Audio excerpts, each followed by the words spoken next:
12. Sharon turun dari mobil yang dikendarainya. Dia berjalan dengan dagu terangkat saat memasuki teras rumah Sean. "Nona Sharon, Esti, tolong berjalan agak ke sudut kiri," panggil seseorang. Sharon menghentikan langkahnya. Tapi dengan hati-hati Sharon melangkah ke sudut teras sebelah kiri sesuai perintah suara tak terlihat batang hidungnya itu.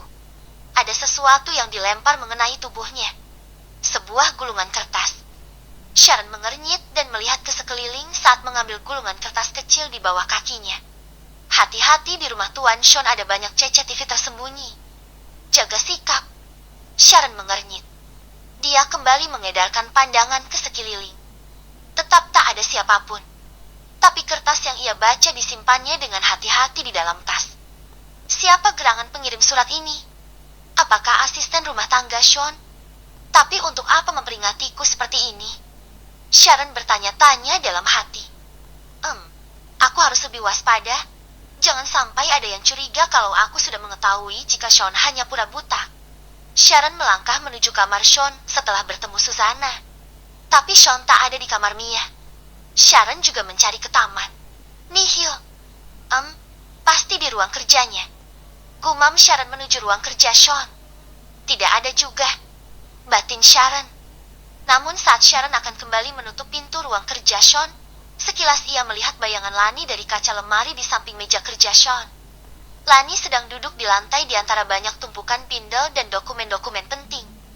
Ya ampun, gadis ini bukannya kerja malah enak-enakan tidur, desis Sharon. Lani mendengkur halus menyender pada kaki meja kerja Sean. "Hei, Lani, bangun. Bukannya kerja malah enak-enakan tidur," kau tegur Sharon. Lani terbangun karena goyangan di tubuhnya. Dia terkejut melihat Sharon mendapatinya sedang tertidur. Lani segera membereskan kembali dokumen-dokumen penting perusahaan dengan cekatan. "Kamu itu kemarin habis mecahin Gucci dan sekarang enak-enakan tidur sambil bersembunyi di tempat sempit. Kamu jangan merasa besar kepala karena Sean sering membelamu." "Yah," ancam Sharon. "Di mana Sean?"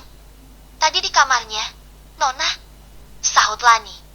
Sharon mendengkus lalu kembali melangkah keluar dari ruang kerja Sean. Lani mengelus dada lega. Dia kembali membereskan pekerjaannya yang sempat tertunda. 2 jam Lani membereskan pekerjaannya di ruang kerja Sean. Hari ini sepulang kerja, Sean sudah memberinya izin untuk menengok ibunya di rumah sakit. Tentu saja Lani semangat melanjutkan serta merapikan ruangan kerja Sean tanpa disuruh. Sore pun tiba. Lani bersuka cita karena akan segera bertemu dengan ibunya. Lani diantar oleh Johari dan Tandan karena Sean tak ingin sesuatu terjadi lagi pada Lani saat ia berada di luar rumah. Tanpa mereka ketahui, di tempat tersembunyi, Karta melihat kepergian Lani bersama Johari. Karta memang sudah 2 hari mengintai rumah Sean lagi sejak ia merasa kesal berada di rumah tak ada yang mengurusinya. Karta marah-marah terus di dalam rumahnya karena dia hanya sendirian. Tak ada lagi yang mengurus rumah serta mencucikan bajunya. Bahkan kegunaan Lani di rumah sangat ia butuhkan. Biasanya Lani memasak untuknya. Kini tak ada lagi yang bisa ia suruh-suruh. Saat Karta merasa lapar pun, dia hanya bisa berteriak-teriak memanggil dan memaki Lanita. Kali ini, Karta menyewa sebuah mobil carry butut untuk membuntuti Lani pergi kemana. 1 jam kurang 20 menit Karta membuntuti Lani. Rumah sakit? Siapa yang dikunjungi Lani? "Oh, apakah Parmiah dirawat di rumah sakit ini?" gumam Karta keheranan. Tapi tentu saja Karta tak bisa menuju akses kamar Parmiah. Karena ruangan tersebut adalah ruangan VVIP, Karta tak bisa sembarangan masuk. Karta tentu saja kesal. Dia tetap menduga Parmiah dirawat di rumah sakit tersebut. Akhirnya Karta menunggui Lani di mobil carry sewaannya. Sementara itu, Lani masuk ruangan di mana Parmiah dirawat. Ruangan yang sangat besar. Ibunya kini sedang duduk di kursi roda memandangi jendela kaca. "Ibu," panggil Lani semeringah sekaligus terharu karena ibunya sudah bisa bangun dari tempat tidur. Lani setengah berlari menghampiri Parmiah. "Oh, ibu sudah bisa bangun sekarang? Alhamdulillah." Lani memeluk Parmiah. "Siapa? Nah, siapa yang sudah membuat ibu dirawat di rumah sakit ini?" "Atasanku, Bu. Bukankah dia baik sekali?" Kedua mata Lani menyiratkan kebahagiaan yang sangat karena kondisi perkembangan kesehatan Parmiah menunjukkan banyak kemajuan. Parmiah terkejut tapi lalu menangis dan kembali memeluk Lani. Betapa beruntungnya kamu memiliki atasan yang begitu baik, Lani. Itu semua berkat doa ibu. Aku juga senang kalau ibu sembuh. Maaf Lani tak bisa menginap menemani ibu. Tapi saat ibu sudah sembuh, ibu akan tinggal di rumah Tuan Sean bagaimana? Parmiah terkejut. Ah, jangan, Lani. Kita masih punya rumah. Menumpang di rumah orang itu tidak enak, apalagi ibu sering kambuh sakitnya sewaktu-waktu. Baiklah, nanti itu kita pikirkan lagi ya, Bu. Setelah 2 jam berbincang-bincang dengan Parmiah, Lanita kembali pulang. Tentu saja masih diikuti oleh Karta. Karena Karta tahu jika mobil hitam yang membawa Lani di dalamnya melalui jalur kembali menuju rumah Sean. Karta memilih jalan pintas agar bisa segera lebih dulu di kompleks perumahan Sean dan mengejutkan Lani dengan kedatangannya tentu saja. Karta pun tiba lebih dulu. Ia memarkir mobil agak jauh dari rumah Sean. Karta keluar dari mobil dengan sedikit penyamaran agar dia tidak dikenali oleh siapapun. Tak lama mobil jauh hari tiba. Saat mobil hendak masuk gerbang, Karta muncul dari tempat persembunyian dan menghadang mobil jauh hari. Lani terkejut. Ia meminta berhenti dan menemui Karta. Jangan, Nona. Tuan Sean melarang saya membiarkan Nona Lani bertemu lagi dengan ayah Nona Lani. Jauh hari mewanti-wanti. Sekali saja, Pak.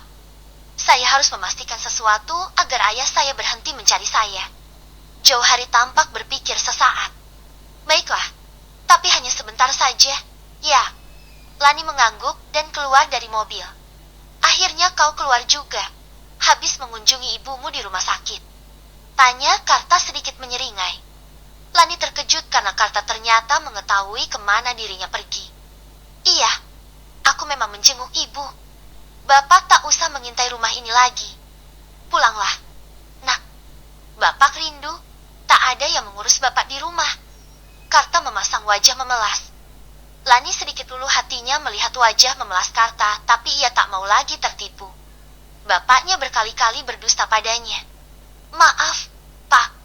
Bukannya Lani tak mau pulang. Tapi pekerjaan Lani memang mengharuskan Lani tinggal di rumah ini. Setelah ibu sembuh pun Lani tidak akan pulang ke rumah. Karta terbelalak. Dasar anak kurang ajar. Kamu mau ninggalin bapak sendirian? Maafkan Lani, Pak. Aku harus menuruti perintah dari atasanku. Anak tak tahu diuntung. Tak tahu terima kasih. Dari kecil kamu kurawat dan kupungut dengan kasih sayang, tapi malah begini balasannya. Menelantarkan orang tua. Hah, Lani terkejut dengan ucapan Karta. Anak pungut? Maksud bapak apa dengan mengatakan kalau aku anak pungut? Pak, Karta ikutan terkejut sebetulnya. Kenapa mulutnya asal bicara dan membuka rahasia masa lalu Lani? Siapa yang berkata begitu? Oh, bapak mabuk, pusing, Jetty sedikit bingung dan ngaco. Kelit Karta. Justru orang mabuk selalu berkata jujur. Pak, apa yang barusan bapak bilang, aku jelas mendengarnya. Bapak bilang aku anak pungut. Bapak mungut aku dari mana? Pak, Lani lemas. Kejutan apa lagi yang harus ia dengar dari mulut Karta? 13. Lanita merasa kedua lututnya lemas. Dirinya anak pungut. Pantas saja Karta tega menjual dan menculiknya untuk dijadikan ladang uang bapaknya. Ternyata dirinya hanyalah anak pungut. Tapi Parmiah ibunya begitu menyayanginya. Ayo, Nak, ikut bapak. Bapak menyesal sudah menculikmu kemarin. Bapak minta maaf. Karta mulai berakting. Namun Lanita sudah tidak lagi fokus mendengar suara Karta. Matanya sudah berkunang-kunang. Sebelum sempat Lanita tumbang, jauh hari sudah lebih dulu keluar dari mobil dan menopang tubuh Lanita. Disusul pintu gerbang yang terbuka, Susana muncul disertai beberapa orang security. Susana segera menghampiri Karta yang merangsek maju ingin ikut ke dalam.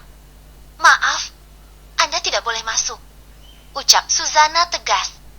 Aku ayah gadis itu, sahut Karta. Ayah? Bukankah Anda tadi mengatakan jika gadis itu hanyalah anak pungut? Tanda Susana. Karta menggaruk tengkuknya. Tentu saja bukan. Dia anakku. Aku sedikit mabuk, jadi aku hanya menggertaknya saja. Tolong biarkan aku masuk. Dia harus pulang bersamaku. Karta bersikukuh. Maaf, tidak bisa. Karta mendorong Susana untuk menyingkir dari hadapannya. Tapi Susana bukan sembarang perempuan. Dia lekas menghadang langkah Karta. Sekali lagi Karta mendorong kasar Susana, tapi Susana berhasil menepis serta menyerang Karta agar tidak masuk ke halaman rumah. Tutup gerbang. Titah Susana saat mobil jauh hari dibawa dan masuk halaman rumah Sean. Pukulan ringan Susana di kedua bahu Karta membuat Karta meringis. Mau dengan jalan damai atau kekerasan? Tawar Susana tanpa ekspresi. Jalan damai. Karta memicing. Aku ingin jalan damai sekarang juga. Ya sudah. Pergilah. Bukankah ingin jalan damai? Pergilah dengan damai dari sini tanpa merasakan pukulanku lagi. Atau aku harus benar-benar membuatmu tak bisa berjalan baru kau pergi dari sini. Gertak Susana. Hei, jalan damai maksudku, kau harus memberiku sejumlah uang. Dengus Karta. Uang? Untuk apa? Susana memicing. Kau hanya ingin uang ternyata. Anakmu tak kau pedulikan. Karta bangkit sambil meringis. Kalian sudah menyekap anakku dan tidak boleh pulang. Kalian menjadikan anakku sandera. Susana tertawa sinis. Dasar orang tolol. Anakmu di sini kerja. Oh, bukan anakmu. Lanita Azelia di sini itu bekerja dan atasannya mengharuskan dia tinggal di sini. Kau paham? Aku akan laporkan kalian ke kantor polisi. Kalian sudah menyandera anakku. Ancam Karta. Dasar sinting. Susana berlalu masuk gerbang yang hanya terbuka sedikit. Lekas tutup lagi gerbangnya. Jangan biarkan laki-laki sinting itu masuk. Titah Susana. Karta hanya bisa berteriak dan meracau tak jelas. Tapi karena sudah tak ada lagi yang mempedulikannya, Karta mau tak mau pergi dari tempat itu dengan hati teramat dongkol. Sementara di balik rimbunan pohon yang ada di halaman rumah Sean, Yanto mengintip apa yang sudah terjadi saat itu. Wajahnya sangat serius. Ia mendesah lalu mengeluarkan ponsel dan menceritakan secara singkat apa yang barusan dia lihat. Mungkin memang hanya gadis itu satu-satunya anaknya Karta. Bisa dipastikan Lanita perawat Tuan Sean bukan anak Karta. Tadi dia bilang jika Lanita hanyalah anak pungut. Tak ada balasan. Tapi pesan Yanto sudah terbaca dan centang biru 2. Sean sedang menatap layar monitor. Ia berkali-kali memutar ucapan Karta yang mengatakan jika Lani hanyalah anak pungut. Keningnya berkerut. Sementara Susana berdiri diam di sebelahnya. Belum siuman dia. Tanya Sean pada Susana. Belum, Tuan. Dia masih pingsan berada di kamarnya. Sean memijat pelipisnya. Kenapa aku harus selalu berurusan dengan kehidupan pribadi gadis bodoh itu? Susana memiringkan kepala. Kenapa Tuan harus selalu peduli dengan urusan pribadi gadis itu? Sean bersendar di bahu kursi. Menurutmu kenapa? Susana mengerutkan kening. Dia ingin mengatakan sesuatu tapi urung. Apa Tuan menyukai Lanita? Pertanyaan Susana hanya terlontar dalam hati. Tapi Tuan sudah akan menikah dengan Nona Sharon. Iya Tuan. Kenapa diam? Menurutmu kenapa aku begitu peduli dengan kehidupan pribadi gadis bodoh itu? Susana menggeleng. Hanya Tuan sendiri yang bisa menjawabnya. Dengan ini, Susana menempelkan telapak tangan di dadanya. Sean menunjuk dadanya. Susana mengangguk sembari tersenyum tipis. Maaf, Tuan. Gaji Lanita apa benar akan Tuan potong setengahnya selama 3 bulan? Tanya Susana hati-hati. Tidak usah. Berikan sesuai dengan yang tertulis di surat kontrak. Aku tahu dia tidak punya uang atau bahkan tabungan. Sahut Sean. Baik, Tuan. Kalau dia siuman, biarkan saja dia. Mungkin dia perlu waktu untuk meratapi kenyataan yang baru ia ketahui. Sediakan saja makanan dan minuman untuknya di kamar. Titah Sean, antar aku ke ruang kerja. Di rumah ini hanya kamu satu-satunya yang tahu aku tidak buta. Susana dan Sean melangkah keluar kamar, tapi saat di luar, Susana mulai pura-pura memapah langkah Sean menuju ruang kerja. Gadis bodoh itu bisa bekerja juga rupanya. Sean memeriksa hasil pekerjaan Lani kemarin. Tapi dia tertidur di sini mungkin nyaris 2 jam. Lalu dibangunkan Nona Sharon. Ujar Susana. Ya, aku melihatnya dari CCTV. Tuan membiarkan Lanita tertidur di ruangan ini saat dia bekerja? Tanya Susana kembali memiringkan kepala. Ya, dia tertidur mungkin karena mengantuk. Toh, aku memang sedang tidak membutuhkan dia saat itu. Jadi kubiarkan saja, ucap Sean enteng. Susana menggeleng seraya memicing. Kalau karyawan lain bersikap seperti Lani, sudah tentu Tuan Sean akan mendamprat mereka. Tapi kenapa Lani adalah pengecualian? Lagi-lagi Susana membatin. Dia paham semua isi dokumen. Dia baca satu persatu lalu memilah dan mengelompokkannya dalam satu bindel. Lain kali aku akan mengetes kecepatannya mengetik atau menginput angka-angka. Apakah dia bisa aku andalkan? Gumam Sean. Susana hanya manggut-manggut saja tanpa berkomentar. Sus, apa menurutmu aku harus mencari tahu asal-usul Anita? Tanya Sean. Susana tampak berpikir. Tuan sedang harus membereskan pekerjaan yang sempat tertunda juga harus menyiapkan pernikahan dengan Nona Sharon. Pasti akan sangat menyita waktu. Mungkin mencari tahu asal-usul Lani bisa dilakukan nanti saat sudah agak longgar mengenai pekerjaan dan juga persiapan pernikahan. Usul Susana. Sean tampak berpikir lalu mendesah. Tuan tak usah khawatir. Lanita ada di rumah ini. Senantiasa berada dalam pantauan dan pelindungan Tuan. Susana menekankan. Sean mengembuskan napas lega. Saran dari Susana cukup menenangkannya. Hari ini fitting baju bersama Nona Sharon jam 1 siang di Capstan Bridal. Tuan. Susana mengingatkan. Sus, andai aku bisa melawan kehendak papi dan andai perusahaan milik Tante Dane tidak memberi keuntungan yang banyak dalam kerja sama perusahaan, aku mungkin akan membatalkan pernikahan ini. Gumam Sean. Memangnya kenapa? Apa Tuan tidak benar-benar menyukai Nona Sharon?